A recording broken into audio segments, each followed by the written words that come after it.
et bienvenue dans cette nouvelle vidéo.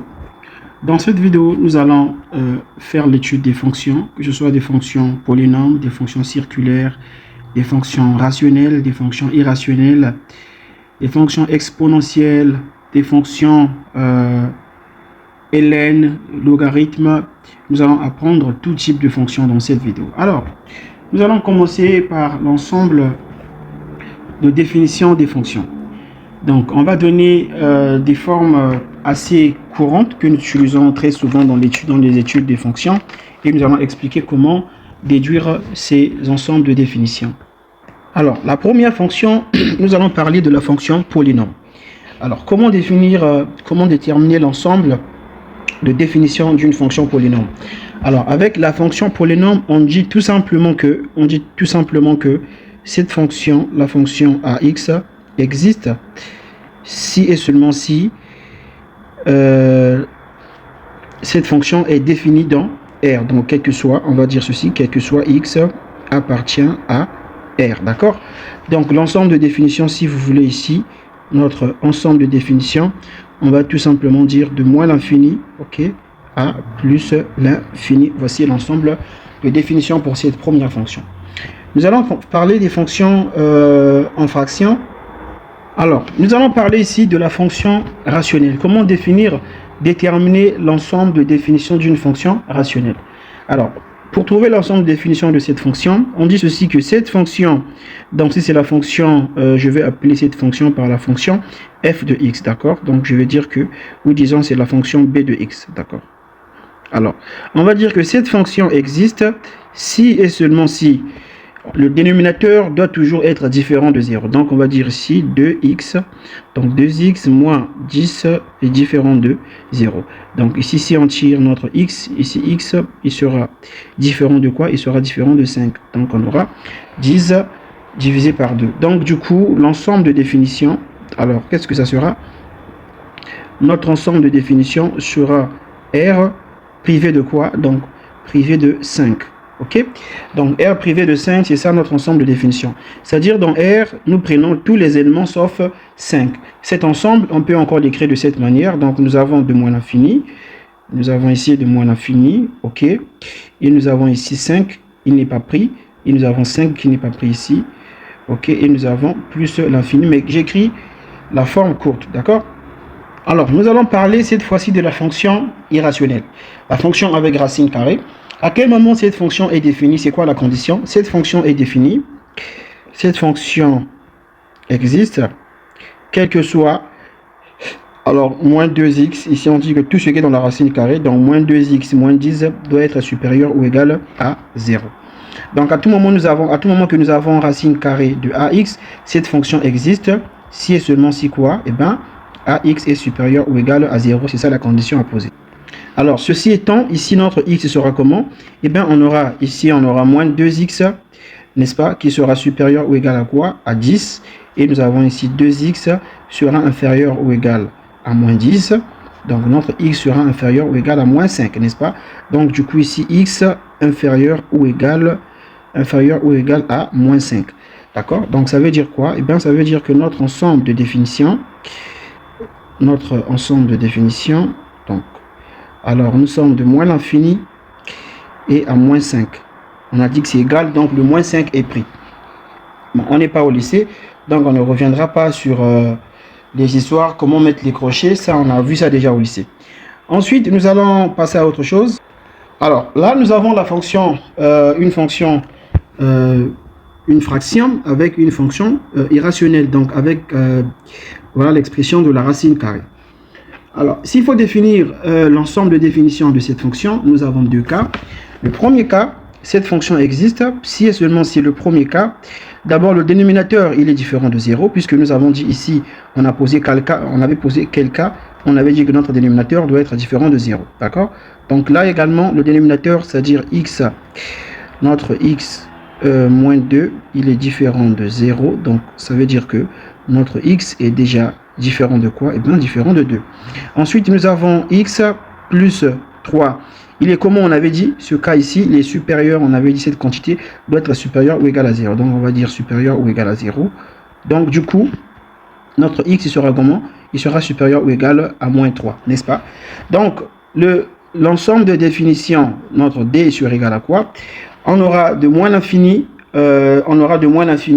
à moins 3 en passant par 2, mais 2 il sera ouvert parce qu'on a dit que x est différent à 2, c'est-à-dire on aura ceci, nous aurons ici de moins l'infini, ok, et nous aurons ici à moins 3, on a dit c'est supérieur ou égal à 0, donc du coup on aura comme ceci, il est pris, et on aura ici encore union, n'est-ce pas, et nous aurons ici un instant, donc union ici, on a ici moins 3, ok, et nous aurons ici quoi? Nous aurons ici 2, il sera ouvert, union, et on va prendre ici 2.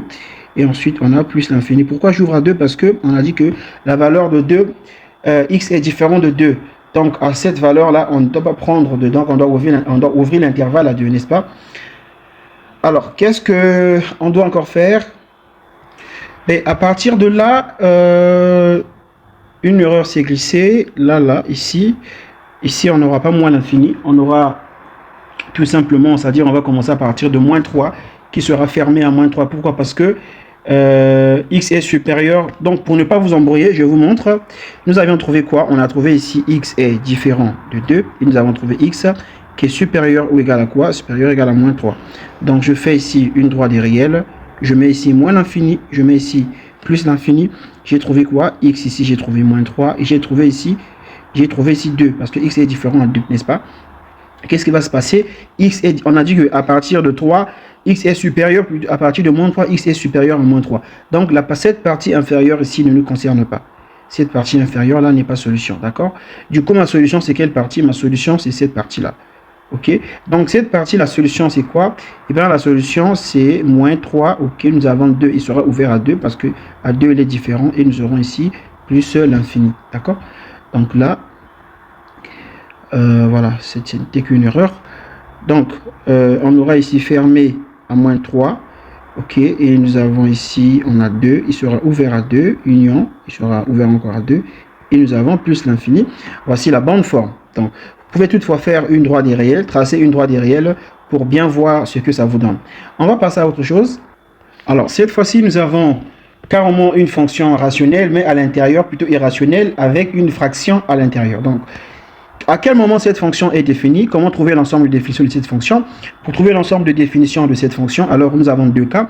Il faut d'abord, puisque nous avions dit ceci, lorsque nous avons la racine carrée de ax, cette fonction existe, quel que soit, on disait que ax est supérieur ou égal à 0. Ça veut dire que là, la première condition, qu'est-ce qu'on doit dire? Eh bien, on doit dire que x moins 2 divisé par quoi?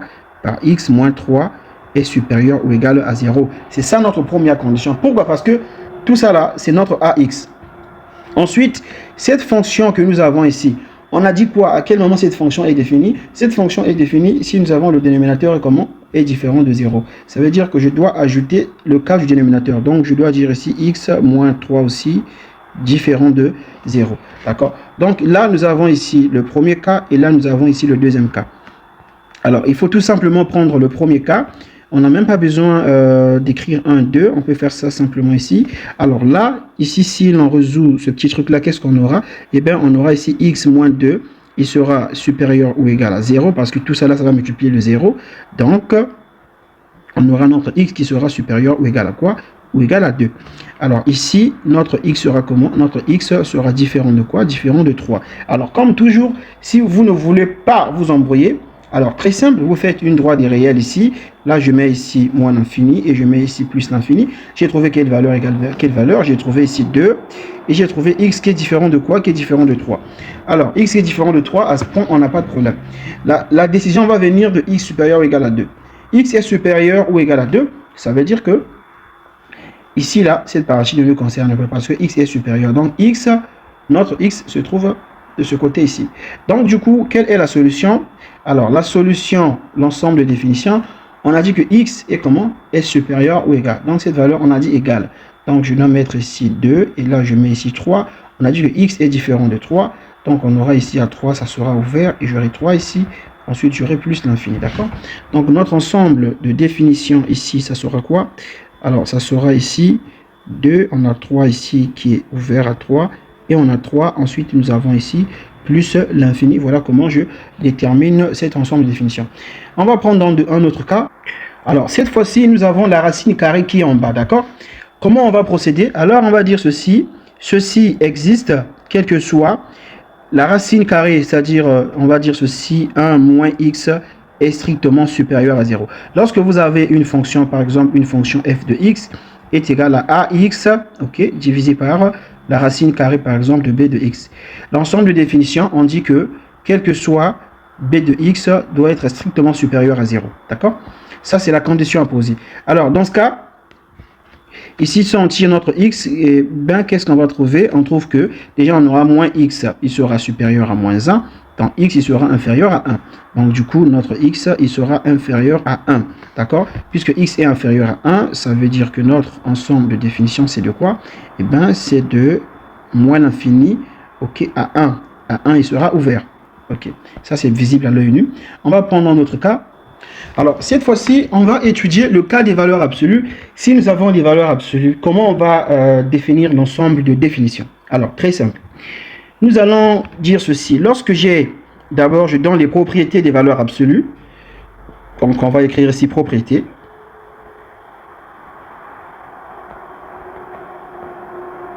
Alors, les propriétés des valeurs absolues. Lorsque j'ai la valeur absolue de AX, si je veux étudier ceci, alors qu'est-ce que je dis? Eh bien, je dis que là, ça me donne AX, ok, quel que soit x supérieur à 0.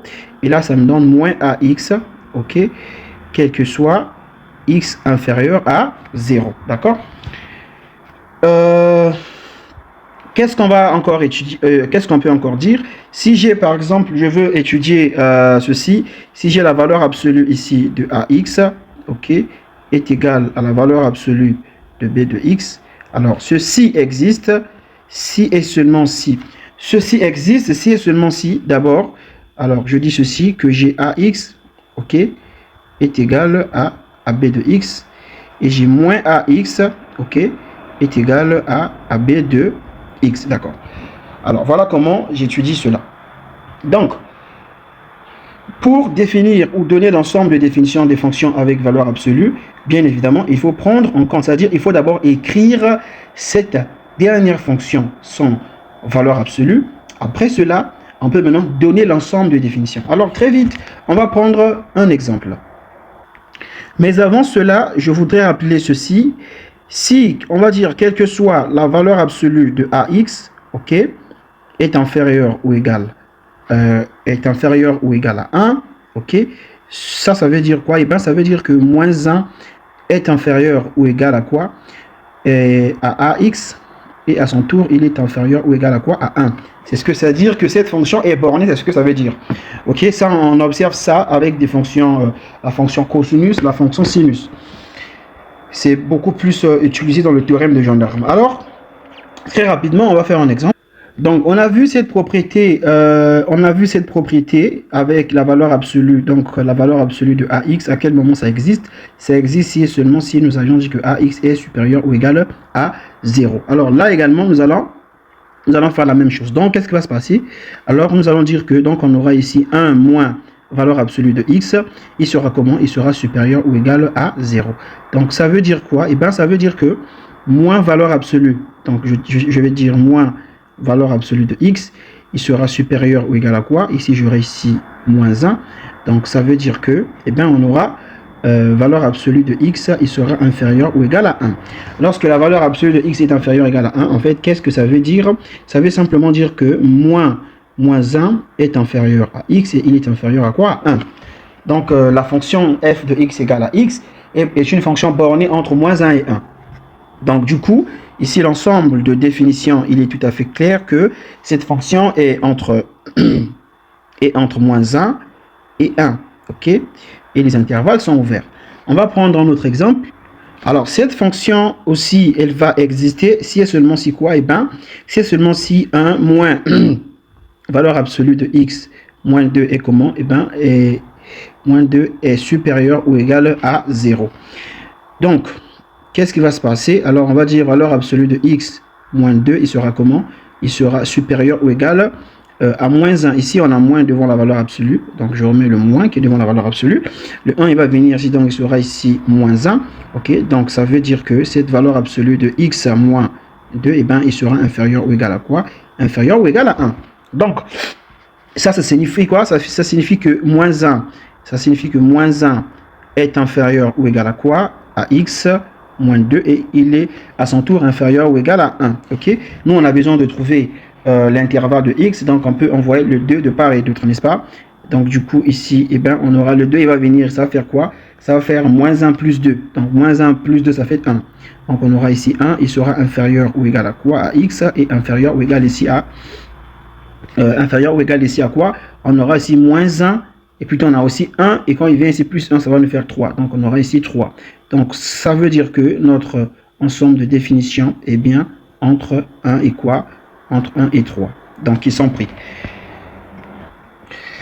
Alors, on va étudier potentiellement une autre fonction. Alors, pour étudier aussi le signe, plutôt pour étudier l'ensemble de définition de cette fonction, qu'est-ce qu'on fait? On sait que nous avons cette forme, racine carrée de la fonction ax. Cette fonction existe si et seulement si quoi? Ax est supérieur ou égal à 0. Donc, les conditions ne changent pas. Nous allons reconsidérer la même chose. Donc, notre ax, c'est quoi? Eh bien, c'est la valeur absolue de x, donc valeur absolue de x au carré, moins 4x, et nous avons plus 3. Et ceci est supérieur ou égal à 0. Puisque là, nous avons une valeur absolue, ça veut dire qu'il faut étudier cette fonction en valeur absolue. Il faut étudier le signe de cette fonction-là. D'accord? Alors, qu'est-ce qu'on fait? Nous allons dire ceci, étudions le signe de cette fonction. Donc, on va dire, nous avons ici quoi? On a ici x au carré, donc moins 4x plus 3 est égal à 0. Cette fonction, on peut la factoriser, n'est-ce pas? Si on la factorise, qu'est-ce qu'on aura? Parce que son discriminant est supérieur à 0, donc on aura x, je mets x ici, et là également, je vais mettre x. Qu'est-ce que je dois additionner pour avoir moins 4 et que je dois multiplier pour avoir 3? Si je fais moins 1 fois moins 1, ça fait combien? Ça fait, enfin, qu'est-ce que je dois multiplier pour avoir moins 3, pour avoir 3 et que je dois additionner pour avoir moins 4? Donc, je dois faire moins 1 fois moins 3 est égal à quoi? Est égal à 3. Moins 1, moins 3 est égal à moins 4. Donc là, je dois mettre ici moins 1. Et là, je mets ici x ici, moins 3. Donc, ceci est égal à 0. D'accord? Donc, du coup, qu'est-ce qu'on obtient? Eh bien, on obtient ici x moins 1 est égal à 0 et nous avons aussi x moins 3 est égal à 0. Donc, ce qui implique, eh bien, notre x est égal à quoi? Est égal à 1. Et là aussi, notre x est égal à 3. Donc, on va étudier le signe, puisque nous, on veut l'ensemble de définition. Donc, qu'est-ce qu'on va faire? Eh bien, on fait ceci, je fais ça. Alors, là, j'ai x, ici, j'ai moins l'infini, ici, j'ai plus l'infini. Et là, je vais mettre mes différentes valeurs que j'ai obtenues. J'ai eu quoi et quoi? Alors, j'ai eu 1 et 3. Donc là, je mets ici 1 et là, je mets ici 3. D'accord? Qu'est-ce qui m'a donné 1? C'est la fonction x moins 1. Et qu'est-ce qui m'a donné 3? C'est x moins 3. D'accord? Et je fais ça. Ici, cette valeur s'annule ici. Et elle s'annule carrément là. D'accord? Alors, du coup, ici, je vais mettre le signe contraire de A. Donc, j'aurai ici moins et là, j'aurai ici plus, plus. Là, j'aurai ici moins, moins et là, j'aurai ici plus. Donc là, ça me fait ici quoi? Plus. Parce que je dois faire ceci fois ceci. Donc, je dois mettre ici, j'aurai plus. Là, j'aurai moins et là, j'aurai plus. Alors, quelle est la condition que nous avons posée? La condition, nous avons dit ceci que quel que soit, on a dit quel que soit x est supérieur à 0. Ça veut dire que nous, ce qui nous importe, c'est la partie qui est positive. Donc la partie inférieure, ça ne nous concerne pas. Je vais assurer cette partie, d'accord? Donc du coup, notre ensemble de définition, il sera défini en quoi? Il sera entre moins l'infini, et ici on a 1 ici, il sera ici, on va ouvrir à 1, n'est-ce pas? Donc on va ouvrir à 1. Donc, on prend ici 1 et là 1, on va ouvrir et on prend ici plus l'infini. Par inattention, j'ai sauté de mettre la valeur de 3. En fait, ceci, regarde. J'ai sauté de mettre, en fait, le 1, on a 1 ici qui est pris. Et nous avons union, on a aussi ici 1 qui sera pris. Et nous avons quoi? Donc on a fait ceci. Là, on va prendre maintenant, on va prendre de 3. Donc là, on va prendre ici 3. Parce qu'entre 1 et 3, on ne prend pas. Donc je vais prendre ici 3. Et là, on va prendre ici plus l'infini. Puisque ces valeurs sont prises, donc je peux directement écrire ceci, que l'ensemble de définition est entre donc moins l'infini et plus l'infini tout court. Alors, dans cette partie, nous allons parler de la notion des limites. La notion des limites d'une fonction. Comment calculer donc la limite d'une fonction. Je vais donner une méthode très simple pour calculer les limites des fonctions avec les formes indéterminées infini sur infini, 0 sur 0. Donc, qu'est-ce qui va se passer? Si, donc je vais noter ça ici, méthode d'Hospital. Donc, avec la méthode d'Hospital, lorsque je calcule la limite d'une fonction donnée, par exemple f de x sur g de x, et je trouve 0 sur 0, alors je peux calculer donc la limite de la dérivée de fx sur la dérivée de g de x, d'accord, lorsque x tend toujours vers plus ou moins 0. Donc 0 à gauche, tout comme à droite. Et cette méthode, c'est la méthode d'Hospital. Ceci peut également s'appliquer lorsque la limite de f de x sur g de x, ok, lorsque x tend vers plus ou moins l'infini, lorsque mon x, un instant, lorsque mon x tend vers plus ou moins l'infini, me donne infini sur infini, alors je peux appliquer la même méthode en calculant quoi? La limite de x qui tend vers plus ou moins l'infini de quoi? Et bien de f' de x divisé par g de x. J'applique cette méthode à quel moment? J'applique cette méthode quand il s'agit bien évidemment de la forme indéterminée 0 sur 0 ou encore infini sur infini. Mais si vous avez la forme indéterminée 1 exposant infini, vous avez la forme indéterminée 0 fois l'infini, la forme indéterminée 0 sur l'infini, la forme indéterminée moins l'infini plus l'infini, cette méthode-là ne tient pas. Cette méthode ne tient que pour les formes indéterminées que j'ai écrites ici, c'est-à-dire les deux formes indéterminées, 0 sur 0 et infini sur infini, on peut appliquer la méthode d'Hospital. Alors, si vous avez d'autres formes indéterminées, vous pouvez faire des transformations jusqu'à ce que vous ayez une forme indéterminée qui vous donne 0 sur 0 ou infini sur infini, et à partir de là, vous pouvez utiliser la méthode d'Hospital. Alors, nous pouvons aussi utiliser la méthode de EPL. Et on verra ça dans la suite de notre vidéo. La méthode de EPL, c'est celle qui consiste donc la fonction exponentielle, polynôme et la fonction ln. Alors, c'est cette méthode qui consiste à comparer la croissance des fonctions entre la fonction polynôme et la fonction ln, entre la fonction ln exponentielle, polynôme exponentiel, quelle est la fonction qui croît plus vite. La fonction qui croît plus vite que l'autre, c'est la fonction qu'il faut, c'est la fonction dominante. Alors, on peut également ajouter la fonction circulaire, cette fonction qui est bornée entre moins 1, ok, circulaire, et entre moins 1 et 1. Cette fonction, elle croît beaucoup moins vite que toutes les autres fonctions parce que déjà, elle est entre moins 1 et 1. Donc, ça, on verra ça dans la suite de l'exercice, plutôt dans les exercices. Je vais expliquer comment utiliser cette méthode-là pour le moment. Je donne ce qui est quand même important, qui peut s'aider. Et dans la suite de l'exercice, on verra la méthode du développement limité. Elle est également aussi utile. Je vais donner ça ici. Donc, voici la méthode d'Hospital. Nous allons cette fois-ci faire la méthode, voir les limites classiques. Les limites classiques, ce sont des limites que vous devez connaître par cœur. Donc, je donne ces limites ici. Voici pour les limites classiques, ce qu'il faut connaître. Donc, ces limites classiques sont comme des récitations. Elles sont pleines, malheureusement. Il faut les comprendre, il faut les connaître, les mémoriser. Donc, nous avons la limite. Ici, on commence avec la fonction, notre fonction ln. La limite de ln de x quand x tend vers 0, ça fait moins l'infini. Limite de x ln de x quand x tend vers 0 plus, ça fait 0 plus.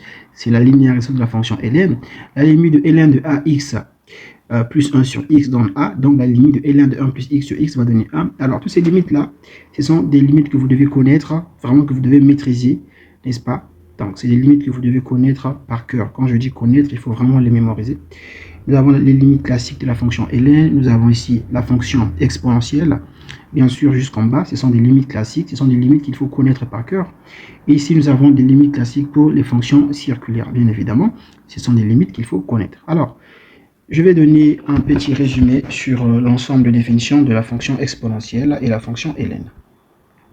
Alors, si nous avons la fonction f de x égale à ln de ax, comment déterminer l'ensemble de définitions? Alors, on dit tout simplement que eh ben, ax doit strictement être supérieur à 0. On peut citer comme exemple, nous avons par exemple f de x est égal à ln de x moins 1, tout simplement. Donc, cette fonction existe. Alors, si et seulement si, nous aurons quel que soit x moins 1 sera strictement supérieur à 0. Donc, eh bien, notre x est supérieur à quoi? Notre x sera supérieur à 1. Donc, du coup, l'ensemble de définition. Donc, notre ensemble de définition sera alors de 1 jusqu'à plus l'infini. Ça, c'est l'ensemble de définition pour cette fonction. Alors, on peut aussi avoir des fonctions complexes. Par exemple, nous avons ici la fonction f de x est égale. Ici, je prends le petit b. Nous avons un instant, petit b. Nous avons la fonction f de x égale à, par exemple, à ax. Alors, divisé par quoi? Divisé par ln de b de x. Alors, nous avons déjà une fonction rationnelle. Cette fonction, pour déterminer l'ensemble de définitions de cette fonction, qu'est-ce qu'on dit? Eh bien, déjà, le dénominateur, on a dit que le dénominateur doit d'abord être différent de 0, ce qui est sûr. Et puisqu'ici, nous avons la fonction ln, donc la fonction ln, qu'est-ce qu'elle stipule quoi? Elle stipule que tout ceci doit être supérieur à 0. Donc, on aura quoi? Eh bien, on aura ici b de x est strictement supérieur à 0. On peut donner un exemple. Je peux, dans la fonction, par exemple, f de x est égal à x divisé sur, par exemple, ln de x plus 2. D'accord. Alors, on me demande de trouver l'ensemble de définitions de cette fonction. Alors, comment je fais pour déterminer l'ensemble de définitions de cette fonction? Donc, déjà, il faut que ln de x plus 2 puisse être comment? Différent de 0.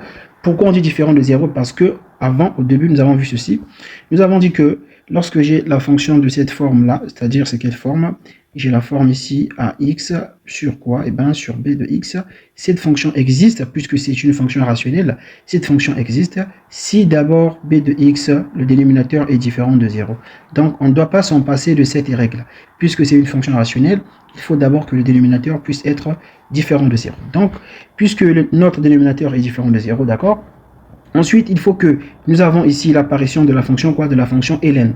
Or, on a dit qu'avec ln de ax, il faut que ax soit comment? Eh bien, il soit supérieur, strictement supérieur à 0. Donc, on doit poser la même condition.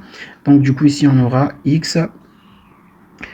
On aura ici x plus 2 strictement supérieur à 0.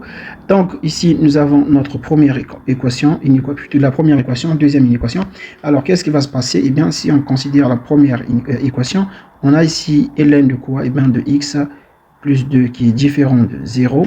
Or, on sait que 0 est égal à quoi? Nous savons que ln de exponentielle est égal à 1 et ln de 1 est égal à 0. Ça, c'est des choses qu'il faut connaître. D'accord. Donc, du coup, là, ça veut dire que j'ai quoi? 0 ici veut dire quoi? Ln de 1. D'accord. Donc, ce qui implique, eh bien, ln de x plus 2 est différent de quoi? Eh bien, de ln de 1.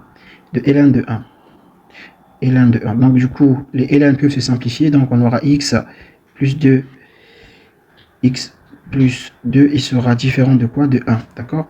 Donc, du coup, ici, notre x, il sera différent de 1 moins 2, donc ça fait ici moins 1. Voici le premier résultat de x. On va prendre la deuxième équation. Donc la deuxième équation, nous avons quoi? On a x plus quoi? Eh bien, plus 2 qui est supérieur à 0. Donc, ici, notre x, il sera supérieur à quoi? Il sera supérieur à moins 2. D'accord. Notre x sera supérieur à moins 2. Donc, pour déterminer l'ensemble des définitions, qu'est-ce que je fais? Je peux venir ici quelque part, ici en bas. Je mets ici une droite réelle. J'ai moins l'infini ici, plus l'infini. J'ai trouvé combien de valeurs? J'ai trouvé ici moins 1 et moins 2. Donc, quelque part ici, j'ai moins 2 et quelque part ici, j'ai moins 1. D'accord. Alors, moins 1, on a dit que x est différent. Alors, x à partir de moins 2, il est comment? Il est supérieur. Donc, cette partie ici, cette partie inférieure, ne compte pas. D'accord. Donc, l'ensemble des définitions, notre ensemble D sur égal à quoi? On a dit x est strictement supérieur à moins 2, donc il sera ici ouvert à moins 2. Et nous aurons ici moins 1. On a dit x est différent de moins 1, donc il sera ouvert. On a moins 1 ici, et nous avons ici plus l'infini, n'est-ce pas? Donc, du coup, s'il faut donner l'ensemble de définitions, Là, notre ensemble de définition, je vais simplement recopier ce que j'écris. Okay, donc notre ensemble de définition D, c'est quoi? C'est de moins 2. Ok, moins 2. Et nous avons ici moins 1. Nous avons union, moins 1. Et nous avons ici plus l'infini. Voici l'ensemble de définition. Alors, nous pouvons aussi avoir des formes beaucoup plus complexes. Par exemple, je vais donner un exemple ici. Je vais dire ici petit c. Alors, on peut avoir racine carrée de quoi? Eh bien, de ln de la fonction ax. D'accord?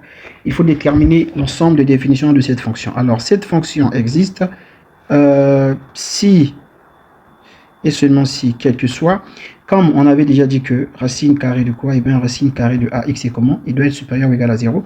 Donc, ça veut dire que ln de ax, il sera supérieur ou égal à 0. Et aussi, quoi? Ici, on a ln, donc on aura ici ax, il sera comment? Strictement supérieur à 0. Donc, voilà, strictement supérieur à 0. Donc, voilà. Alors, on peut donner un exemple ici. Je donne un exemple au hasard. Donc, on peut considérer, par exemple, racine carrée de quoi? Eh bien, de ln, on va prendre une fonction simple, hein, ln de x plus 1. D'accord. Alors, ceci existe. Alors, si et seulement si, ok, quelle que soit la première condition, puisque nous avons racine carrée de quelque chose, et ce quelque chose, moi, je vais l'appeler par ax.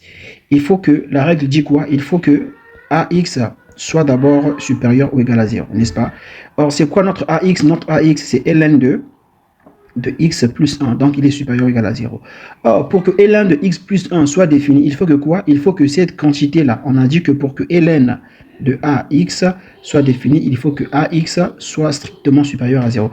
Donc ici, on aura x plus 1, il sera encore strictement supérieur à 0. Donc en fait, on a deux cas, n'est-ce pas? Nous avons deux cas qui vont sortir de là. Donc du coup, on va dire ceci, il faut que d'abord ln de x plus 1 soit supérieur ou égal à 0 à cause de la racine carrée, et il faut que x plus 1 soit strictement supérieur à 0 à cause de ln. Donc du coup ici, qu'est-ce qui va se passer? Très simple, nous avons 0, on a dit expliquer 0 veut dire quoi? Ça veut dire que ln de 1, donc du coup on aura ici x plus 1 sur égal à quoi? Il sur égal à 1, donc du coup ici notre x il sur égal à quoi? À 1 moins 1, ça va nous faire 0, n'est-ce pas? Donc on aura ici x sur égal à 0, d'accord? Et ici on va tirer ici x il sera comment? Moi j'ai dit égal, c'est pas égal. Ici x il sera supérieur ou égal à 0, n'est-ce pas? Parce qu'on aura 1 moins 1. Et ici, x, il sera strictement supérieur à quoi? À 0 moins 1, donc ça va nous faire ici 0. Et comme d'habitude, qu'est-ce que je fais? Je viens chercher l'intersection sur une droite de réel. Donc je vais tracer ma droite de réel comme ça. Je trace ma droite de réel comme ça. Et là, j'ai moins l'infini. Ici, j'ai plus l'infini. J'ai eu deux valeurs. Donc j'ai eu la valeur de moins 1. Et j'ai eu la valeur de quoi? De 0. Alors, je viens voir à partir de... Quand je suis ici à moins 1, comment est x à moins 1? X est supérieur à moins 1. Ça veut dire quand je suis à moins 1, la valeur de x, x est supérieure, c'est-à-dire la partie inférieure. Quand je suis à moins 1, cette partie inférieure n'est pas prise en compte. Donc, je vais effacer cette partie inférieure. Ensuite, je vais passer à x à 0. Donc, quand je suis à 0, 0 c'est ici. Quelle est la position de x à 0? Voilà, x est supérieur ou égal à 0. Ça veut dire que la partie, quand je suis au point 0 ici, qu'est-ce qui me concerne? Ce n'est que la partie supérieure à 0. Or, la partie supérieure à 0, c'est cette partie-là, n'est-ce pas? Et la partie inférieure, puisqu'on a dit que x est supérieur. Donc, toute la partie inférieure, je dois l'assurer. C'est ce que ça veut dire. Donc, je vais, à partir de 0 ici, je vais assurer toute la partie voilà, qui est inférieure, et j'assure comme ça. Du coup, qu'est-ce qui me reste comme solution? Eh bien, ma solution est bel et bien ça. Ça, c'est ma solution. Donc, du coup, l'ensemble de définition sur égal à quoi? Eh bien, nous avons 0. Comment est 0? 0, x est égal à 0, supérieur ou égal. Donc, il faut prendre la valeur de 0. On va fermer. Et nous avons 0. Ensuite, on a plus l'infini, n'est-ce pas? Ça, c'est l'ensemble de définition ici. Alors, pourquoi j'insiste sur les ensembles de définition? Il faut comprendre les ensembles de définition parce qu'on ne pourra pas étudier une fonction sans d'abord comprendre l'ensemble de définition. Si l'ensemble de définition, déjà, tu ne peux pas faire l'ensemble de définition d'une fonction, tout le reste que tu vas faire, c'est-à-dire à partir de l'ensemble de définition, si tu forces, même s'il y a 20 questions qui vont venir après, c'est faux. Donc, tout sera faux. Donc, c'est pourquoi il faut comprendre les ensembles de définitions. Et puis, on va passer à autre chose. Alors, je vais donner un autre exemple. Je donne un autre exemple. Alors, je vais choisir un truc au hasard. Si nous avons, par exemple, ln ici, nous avons la fonction, je dis que la fonction f de x est égale, par exemple, à ln de quoi? Ln de ax fois la racine carrée. Parce qu'il pourrait arriver que vous ayez quelque chose de très complexe. Fois la racine carrée de b de x. Alors, qu'est-ce qui se passe?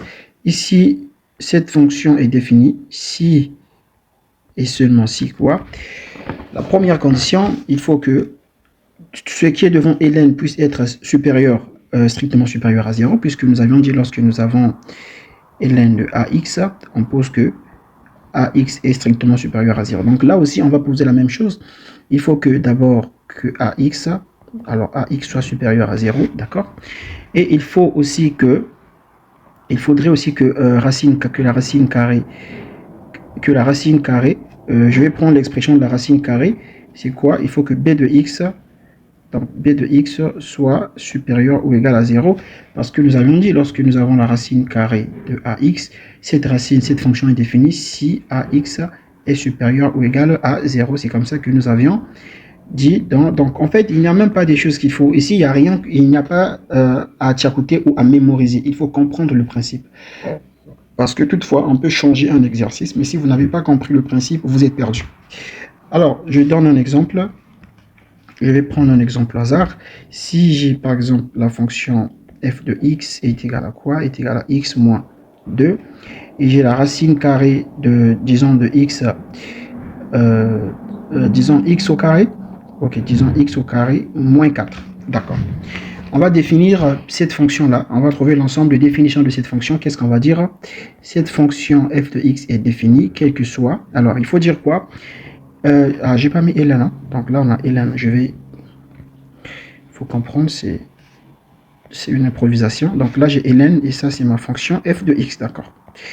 Cette fonction est définie, quel que soit. Alors, je donne les conditions. Quelles sont les conditions? Eh bien, il faut d'abord que la fonction qui est devant ln, c'est-à-dire x moins 2, soit strictement supérieure à 0.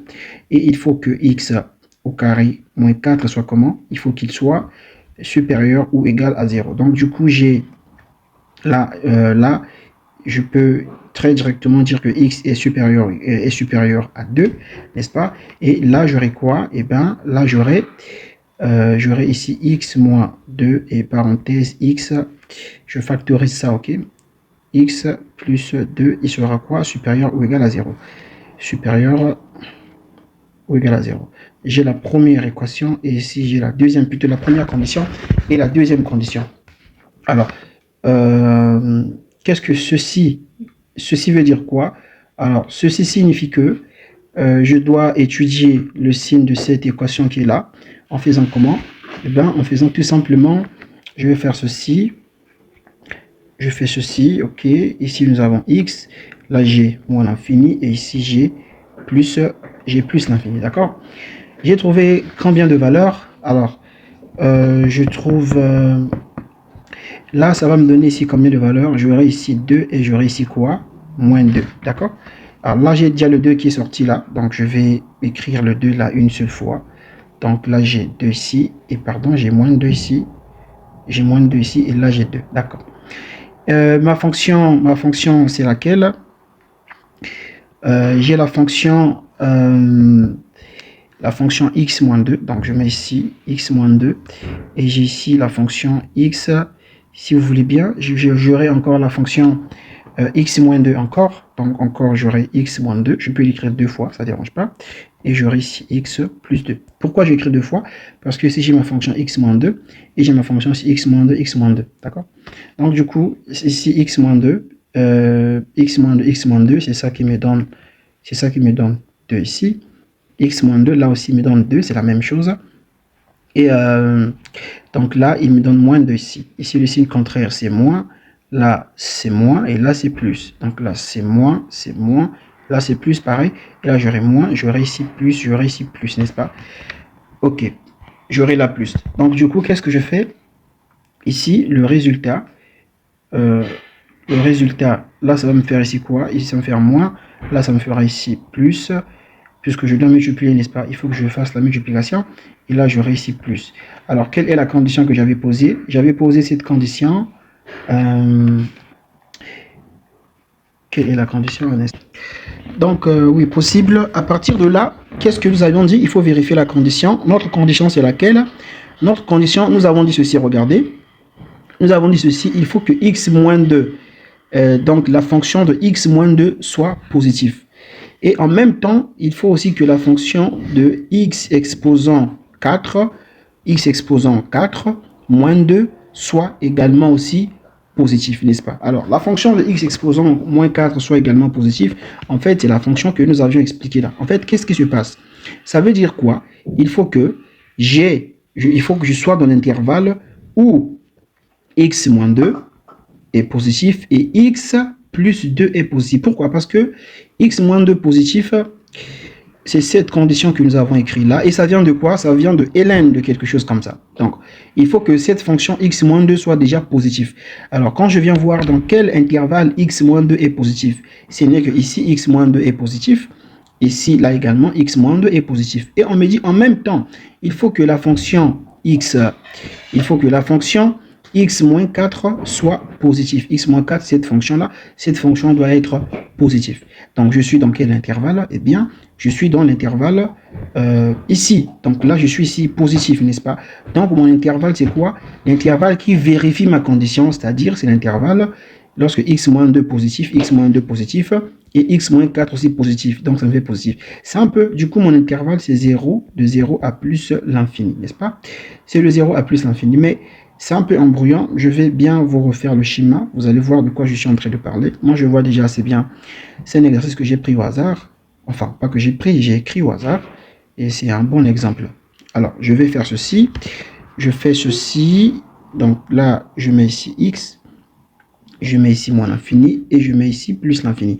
Je sais que quand je vais résoudre cette équation, lorsque je vais résoudre cette équation ici, je trouve 2.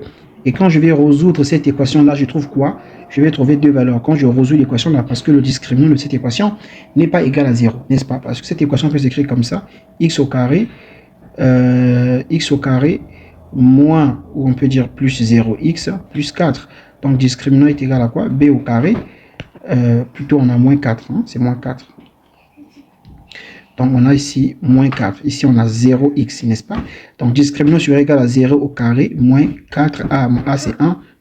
Et mon 4, mon c, c'est moins 4. Donc, du coup, le discriminant me fait combien? Ça me fait ici 16. Le discriminant est supérieur à 0. Donc, du coup, le discriminant est supérieur à 0. Et on a vu comment remplir ça. On a vu ça au lycée. Comment faire un tableau lorsque le discriminant est supérieur à 0. Donc, je vais remplir ce tableau. Je fais ceci. Je mets d'abord, Seigneur... Voilà, je mets la valeur pour x-2, je suis ici pour x-2. Je sais que j'ai combien de valeurs qui sortent de ces deux équations. Alors, c'est 2 et moins 2, parce que cette équation donne combien? Donne moins 2, donne 2 autant pour moi, 2 ici. Et cette équation nous donne quoi? Nous donne aussi 2 et moins 2. Donc, encore 2 encore et moins 2. Donc, je n'ai que deux valeurs. Donc, je vais faire ceci. Alors là, je vais écrire ici moins 2. Là, je vais écrire ici 2.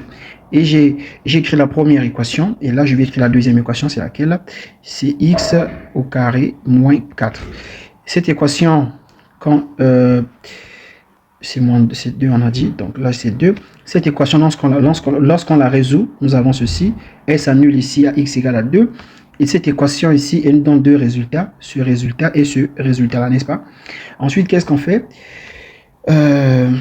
Donc là, je vais mettre le signe de A, c'est quoi? C'est plus. Donc je vais mettre ici quoi? Moins, le signe contraire, moins. Et là, je mets ici plus, n'est-ce pas? Ensuite, qu'est-ce que je dois faire? Ici, le discriminant est supérieur à 0. À gauche, on met quoi ici? Ici, à gauche, on met le signe de A. À droite, on met le signe de A. Et au milieu, on met le signe contraire de A. On a vu ça. Donc, on met signe de A, signe contraire de A. C'est ce que nous avions, voilà.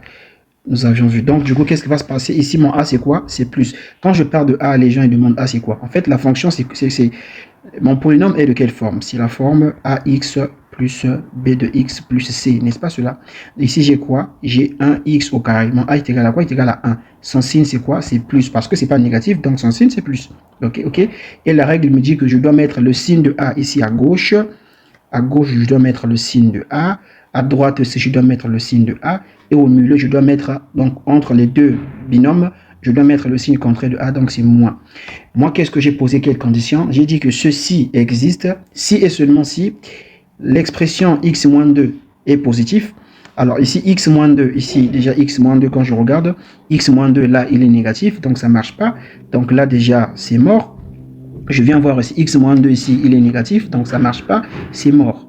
Alors, je dis que x-2, il doit être positif, et ici, je me rends compte que x-2 ici, il est positif, d'accord, ça marche. Je viens voir, qu'est-ce que j'ai dit? En même temps que x-2, est positif, il faut que quoi? x-4 soit aussi positif. Donc, et je me rends compte que ici, x-4, qu'est-ce que je remarque que ici, x-4, il est comment? Il est positif.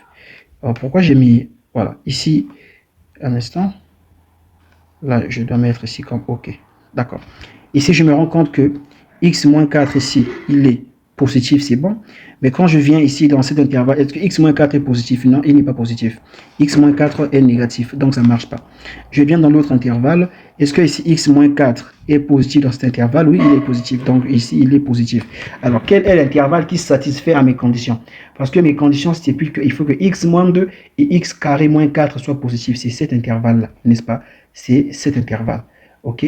Donc, du coup, ma solution, donc du coup, ici, l'ensemble de définitions, c'est quoi? Eh bien, c'est 2. Or, nous avons dit que x est comment? X est strictement supérieur à 2. Et nous avons ici x est supérieur ou égal à 2. Lorsqu'on dit x, si on a deux conditions, x est strictement supérieur à 2. Et ici, x est supérieur ou égal à 2. Qu'est-ce que ça veut dire? Cette condition est implicite, c'est-à-dire cette condition est incertaine. C'est-à-dire x peut être, cette condition te dit, ici là, on te donne l'information selon laquelle x peut être égal à 2, ou bien, c'est-à-dire soit au minimum c'est 2, ou bien c'est plus de 2. Mais cette condition, c'est une confirmation, c'est-à-dire x est quel que soit, x est strictement supérieur à 2. Donc du coup, nous allons travailler avec strictement supérieur à 2. Donc strictement supérieur à 2, ça veut dire quoi? Et bien ici, nous aurons ici 2, il n'est pas pris, et nous aurons ici plus l'infini, ça c'est l'ensemble de définition de cette équation. On peut aussi faire mieux, on peut aussi avoir quelque chose comme ça, la fonction, par exemple la fonction f de x égale à quoi? Égale à 1 divisé en exemple sur ln de x moins 1, un exemple, fois quoi? Et bien fois la racine carrée, je dis un exemple de x moins 3. Je prends juste quelque chose de simple. Alors comment calculer l'ensemble de définitions? Comment calculer l'ensemble de définition de cette fonction? Alors c'est très simple, voilà ce que je fais. Je sais que lorsque j'ai la fonction, lorsque j'ai ax sur quoi? Et bien sur b de x, comment je définis l'ensemble de définitions? Il faut d'abord que nous avions dit que bx soit différent de 0, n'est-ce pas cela? Donc ici mon b de x c'est quoi? C'est tout ça là. Donc j'aurai quoi? Et bien j'aurai ici ln de x moins 1 racine carrée de quoi? Je vais descendre un tout petit peu en bas. Donc ça veut dire que ici j'aurai ln de quoi? Et bien de x moins 1. Et nous avons racine carrée de x moins 3 est différent de 0. Ceci veut dire quoi? Lorsqu'on dit tout ceci, quand on dit a fois b différent de 0, ça veut dire quoi? En fait, ça veut dire que a est différent de 0 et b aussi est différent de 0. C'est ce que ça veut dire. Donc du coup, là, on aura ici ln donc de x moins 1 qui sera différent de 0. Et nous aurons ici aussi racine carrée de quoi? De x moins 3 qui sera différent de 0. D'accord. Lorsque nous avions posé ceci, donc ça, c'est la première condition et ça, c'est la deuxième condition. Maintenant, je vais prendre la première condition. La première condition stipule qu'il faut que ln de quoi? De x moins 1 soit différent de 0. Puisque j'ai une fonction ln, il faut que cette quantité-là, cette quantité qui est devant ln soit supérieure quand x moins 1 soit strictement supérieur à 0. C'est ce que ça veut dire. Donc là, nous aurons quoi? Nous aurons x moins 1 serait différent plutôt de quoi? X moins 1 sera, un instant, x moins 1 sera différent de 1. Quand les gens vont demander 1, pourquoi? Parce que nous avons ici, ln, on a expliqué, 1 moins x est égal à quoi? On a dit différent de 0. Or, 0 est égal à quoi? 0 est égal à ln de 1. Du coup, les ln peuvent partir et il va nous rester ici x moins 1 qui sera différent de 1. Donc, c'est de là que ça vient. C'est pas sorcier. Donc, Donc, du coup, ici, si l'on calcule, si on tire x, il sera différent de quoi? Il sera différent de 1, donc on aura ici 2, puisqu'on aura, on a 1 plus 1, ça va faire 2. Et ici, qu'est-ce que nous obtenons? Nous trouvons que x est strictement supérieur à quoi? À 1, d'accord? Voici les premières conditions, voilà ce que nous trouvons. Donc, de là, nous trouvons d'abord que, nous trouvons ceci, un instant, nous trouvons ici x différent de 2 et x est strictement supérieur à 1. Ensuite, il faut étudier la deuxième condition. Alors, la deuxième condition, la condition qui est ici, cette condition, nous avions dit que x moins 3 est comment? Est différent de 0. Alors, puisque nous sommes en train de déterminer les ensembles de définition, ça veut dire quoi? Ça veut dire que x moins 3 est comment? Est strictement supérieur, non supérieur ou égal à 0. D'accord? Ici, nous pouvons dire ceci, on peut élever ça au carré, donc on aura ici racine carrée de quoi? De x moins 3 au carré, alors il sera toujours différent de 0, puisque 0 au carré c'est 0. Donc ici, ça veut dire que x moins 3, il sera différent de 0, donc ça veut dire que x, il sera différent de 3, ok? Et là, ici, ça veut dire que x, il sera supérieur ou égal à quoi? X sera supérieur ou égal à 3. C'est ce que ça veut dire. On a maintenant combien de conditions? On va réécrire nos conditions. Nous avons x différent de 3 et nous avons x supérieur ou égal à 3. Donc du coup, qu'est-ce qu'on fait? On peut faire une droite des réels. Je fais une droite des réels comme ça. Ici, nous aurons moins l'infini. Et ici, nous aurons plus l'infini. Donc je mets les différentes valeurs que j'ai trouvées. J'ai trouvé 1, 2 et 3. Donc si j'ai ici 1, là, j'ai ici 2 et là, j'ai 3. Alors, je viens d'abord à 1. Comment est x à 1? X est supérieur. Quand je suis ici à 1, x est supérieur. Donc, je vais bien évidemment supprimer la partie qui est inférieure. OK. Et puis, en même temps, je viens où? Je suis ici à 2. On a dit que x est différent de 2. Donc, je vais mettre ici 2 barres pour marquer que c'est différent. Et je fais quoi? Je viens ici à 3. On me dit que x, je viens à 3, n'est-ce pas? Là, je passe à 3. Un instant. Oui, on a dit que x moins est au carré, et puis ça, on a 3. Donc voilà, je vais passer à 3. Pour 3, on a dit que x est comment? Différent de 3. Donc je mets ici 2 barres, x est différent de 3. Ensuite, qu'est-ce que nous disons ici? X est supérieur ou égal à 3. Ça veut dire que quand je suis ici à 3, x est supérieur ou égal à 3. Donc ce n'est que la valeur qui est supérieure là qui me concerne. Donc je dois venir et assurer. Donc de là jusqu'ici, je vais supprimer, je vais changer un peu de couleur. On a la possibilité de faire les choses bien. Donc faisons les choses bien. Donc là, je vais assurer ici, parce qu'on a dit que x est comment? Est supérieur ou égal à 3. Ça veut dire que je dois enlever toute la partie qui est inférieure à 3.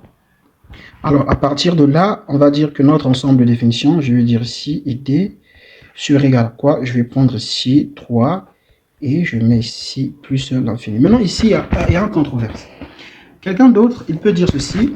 Quelqu'un d'autre, il peut dire, bon, ici, on a dit que x est différent de 3. Donc, je fais ceci. Voilà, il va ouvrir ici, il fait ceci, ok. La personne qui écrit comme ça et la personne qui écrit comme ça, les deux n'ont pas tort. Pourquoi? Parce que quand tu écris de cette manière, ça veut dire que tu travailles avec le cas où tu as pris x supérieur ou égal à 3, d'accord?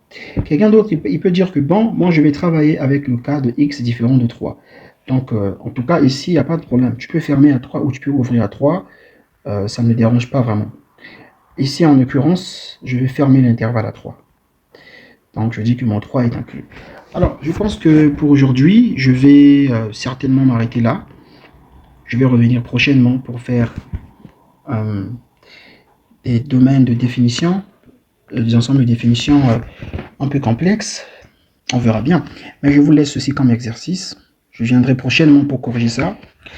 Alors, je vais supposer une fonction. Donc, je suppose la fonction f de x qui est égale. Je vais dire ici ln. Alors, ln de 2x plus 3. Et je mets racine carrée de quoi? De x moins 1 divisé par quoi? Divisé par racine carrée. Je vais partir tout doucement. Alors, racine carrée de quoi? De x au carré moins 16. D'accord? Ça, c'est possible de résoudre ça. Alors, je vous explique ça. Pour résoudre ça, déjà, il faut dire quoi? Nous avons cette forme. Nous avons la forme AX sur B de X. Qu'est-ce qu'il faut faire? Il faut que d'abord que le dénominateur soit différent de 0.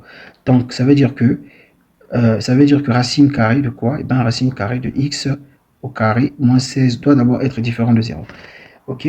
À partir de cette racine carrée qui est différente de 0, puisque je suis en train de chercher le domaine de l'ensemble de définition, qu'est-ce qui va se passer? Il faut que x au carré moins 16 soit... attention. Il faut que x carré moins 16 soit... non, là, c'est pas comme ça. Ici, nous avons cette forme. Nous avons la forme AX sur la racine carrée de b de x.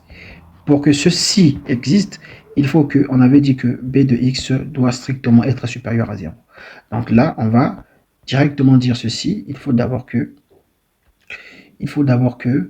b de x soit strictement supérieur. J'ai compliqué quand même la forme là. B de x soit strictement oui, il faut que b de x, voilà. Donc on va dire ici x au carré moins 16, il doit strictement être supérieur à 0. Ensuite, ici, nous avons ln, donc on va dire 2x plus 3, il doit strictement être supérieur à 0. Ensuite, ici, nous avons x moins 1, donc x moins 1, il doit être supérieur ou égal à 0. Voici les conditions qu'il faut poser pour résoudre cette équation, déterminer son ensemble de définitions. Et je considère encore une fonction g de x. Je pense qu'elle sera la dernière que je vais donner. Et ici, on va dire, on a ln de quoi? Ln de la racine carrée de x moins 1 divisé par quoi? Divisé par, je vais prendre quelle fonction? Bon, je vais mettre encore ici ln. Ln de quoi? De 2x moins 3. Alors, ça également, ce n'est pas compliqué. Nous avons cette forme quand j'ai racine carrée de ax sur quoi? Et bien sur b de x. Ceci est défini si d'abord j'ai ax divisé par b de x est supérieur ou égal à 0. Ensuite, voilà, est supérieur ou égal à 0. Maintenant, dans notre cas ici, il faut que vous posiez ln de quoi? Racine carrée de x moins 1. Mais là, je corrige ça déjà sur ln de 2x moins 3 soit supérieur ou égal à 0. À partir de là, il faut dire que ln, il faut que le dénominateur soit maintenant 2x moins 3. Il faut qu'il soit comment? Eh bien, il faut qu'il soit différent de 0. Ensuite, nous aurons aussi 2x moins 3 qui doit être supérieur à 0. Et nous aurons aussi, on a quoi? Ln de ceci. Donc, on doit avoir racine carrée de x plus 1 strictement supérieur à 0. Je reviendrai prochainement pour résoudre ça calmement. Là, je suis déjà fatigué. Donc, on se dit à très bientôt. Certainement dans une prochaine vidéo où nous allons continuer avec le cours de mathématiques 2. Et prochainement, on va faire le calcul des limites. On va faire la méthode du développement limité. Et puis, on fera aussi les fonctions circulaires. Dieu merci, nous allons petit à petit évoluer. Merci, on se dit à très bientôt.